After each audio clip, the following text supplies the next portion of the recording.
قرآن حکیم کے بارے میں سوال ہے کہ قرآن بھی اولی الالباب کو بار بار مخاطب کرتا ہے اور آپ بھی عقل پر بہت زور دیتے ہیں، آخر یہ عقل ہے کیا؟ میں نے اور اللہ نے مل کے پلان بنائی ہوئے ہیں۔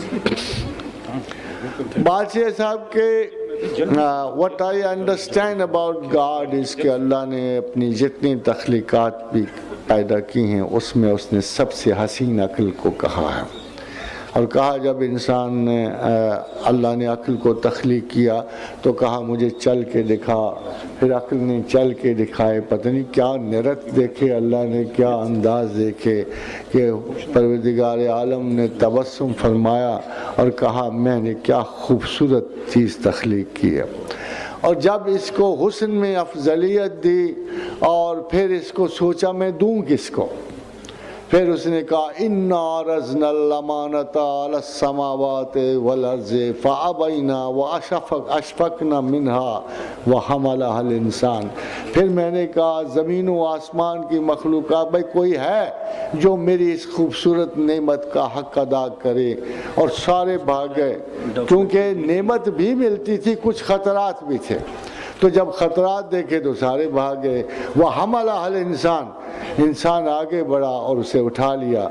اللہ زیر لب، مجھے خیال آتا ہے کہ زیر لب مسکرایا ہوگا جب انسان نے یہ خطا کی ہوگی، اور زیر لب اسائڈ میں کہا، سامنے نہیں کہا ورنہ بندہ اسی وقت چھوڑ دیتا، ایک طرف ہو کے کہا انہو کانا ظلوما جہولا، بڑا ظالم اور بڑا جاہل ہے یہ، اس بیوقوف نے سوچا ہی نہیں اور اتنی بڑی امانت اٹھا لی۔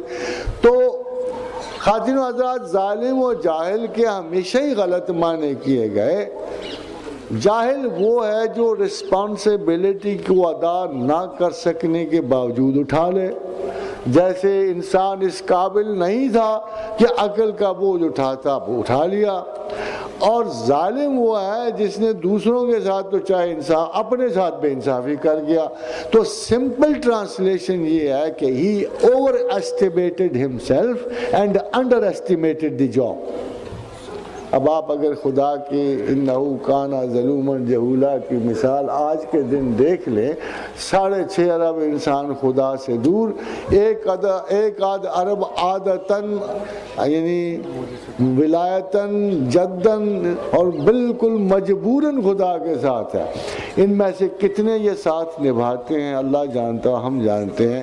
یہ عقل اتنی پیاری تھی اللہ کو کہ اللہ نے کہا اے عقل جب میں نے تجھے پیدا کیا تو دوں گا تو تیرے سبب دوں گا، چھینوں گا تو تیرے سبب چھینوں گا، جو مجھے چاہے گا تیری وجہ سے چاہے گا، جو مجھ سے دور ہوگا تیری وجہ سے دور ہوگا۔ اب خواتین و حضرات، اگر اتنی امپورٹنٹ چیز تھی عقل، تو دیکھنا یہ ہے کہ بلائنڈ فیتھ کدھر گیا۔ بلائنڈ فیتھ کیا ہے؟ اللہ کے نزدیک انسان کا سب سے بڑا گناہ ہی بلائنڈ فیتھ ہے۔ معاف کیجئے گا، ہم میں سے اب بھی بڑے کہتے ہوں گے میں تو اللہ پہ آنکھیں بند کر کے یقین رکھتا ہوں، مگر اللہ اس کو بالکل اپریشیٹ نہیں کرتا۔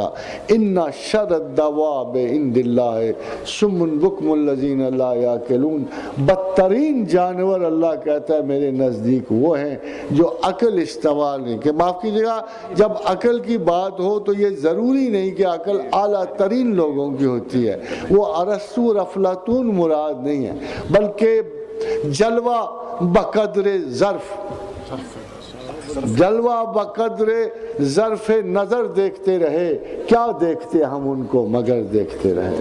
یہ تو عقل کا اپنا ظرف ہے، ہر بندے پہ اتنا امتحان لاگو ہے جتنا اس کی عقل ہے۔ اور آپ دیکھیے تو صحیح کہ قبر میں ایک سوال سب کے ساتھ کیوں؟ امانت کی ادائیگی کا تقاضا سب کے ساتھ کیوں؟